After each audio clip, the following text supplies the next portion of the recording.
हरे कृष्णा।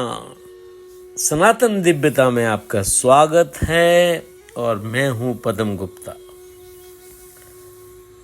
एकादशी महत्व की श्रृंखला में पौष मास के कृष्ण पक्ष की एकादशी सफला एकादशी महात्मा।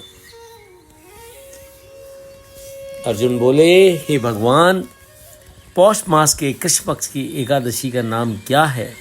उस दिन कौन से देवता की पूजा होती है और उसकी विधि क्या है? ये सब आप मुझे विस्तार पूर्वक समझाइए। श्री कृष्ण भगवान बोले, हे अर्जुन, प्रेम के कारण मैं तुम्हारे प्रश्नों का विस्तार सहित उत्तर देता हूं। अब तुम इस एकादशी व्रत का महात्मा सुनो। पौष मास के कृष्ण पक्ष की एकादशी का नाम सफला है। इस एकादशी के देवता नारायण हैं। इस एकादशी की पहले लिखी विधि के अनुसार व्रत करना चाहिए और नारायण जी की सफला नाम की एकादशी में मुझे ऋतु के अनुकूल फल अर्पण करें। मनुष्य को 5 सहस्त्र वर्ष तपस्या करने से जिस पुण्य का फल मिलता है वह पुण्य भक्ति पूर्वक रात्रि जागरण सहित सफला एकादशी का व्रत करने से मिलता है। हे अर्जुन, अब तुम सफला एकादशी कथा ध्यानपूर्वक सुनो। चंपावती नगरी में एक महिष्मान नाम का राजा राज करता था। उस राजा के 4 पुत्र थे।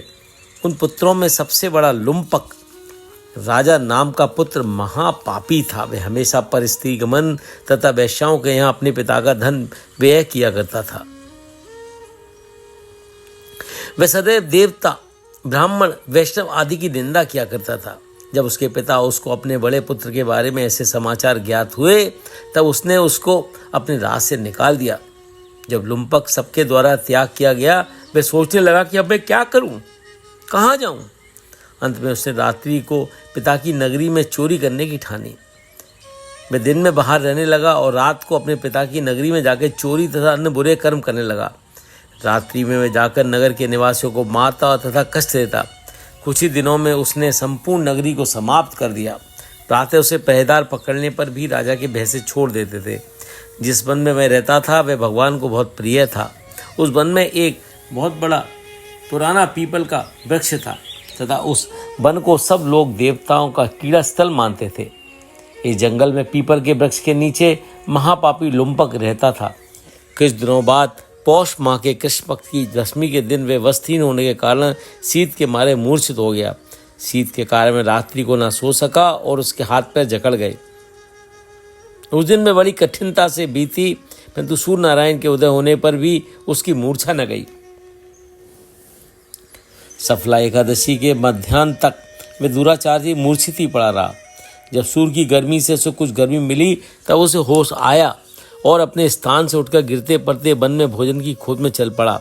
उस दिन वह जीवों को मारने में असमर्थ था, इसलिए जमीन पर गिरे हुए फलों को लेकर पीपल के वृक्ष के नीचे आया। तब तक सूर्य भगवान अस्ताचल को प्रस्थान कर गए। उसने उन फलों को पीपल की जड़ के पास रख दिया और कहने लगा कि हे भगवान, इन फलों से आप ही तृप्त हो गए। ऐसा कहकर वह रोने लगा था और रात्रि को उसे नींद आई। उस महापापी के इस व्रत तथा रात्रि जागरण से भगवान अत्यंत प्रसन्न हुए और उसके समस्त पाप नष्ट हो गए। प्रातःकाल होते ही वह एक दिव्य रथ अनेक सुंदर वस्तुओं से सजा हुआ आया और उसके सामने खड़ा हो गया। उसी समय आकाशवाणी हुई कि राजपुत्र, भगवान नारायण के प्रभाव से तेरे समस्त पाप नष्ट हो गए हैं। अब तो अपने पिता के पास जाकर राज प्राप्त कर।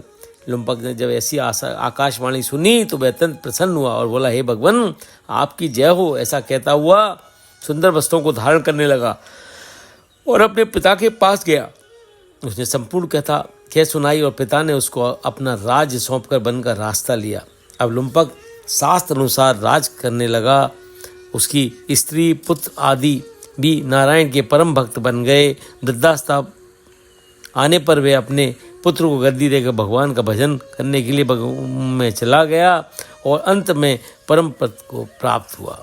बोलो श्री कृष्ण भगवान की जय। बोलो सफला एकादशी की जय। जय जय श्री राधे।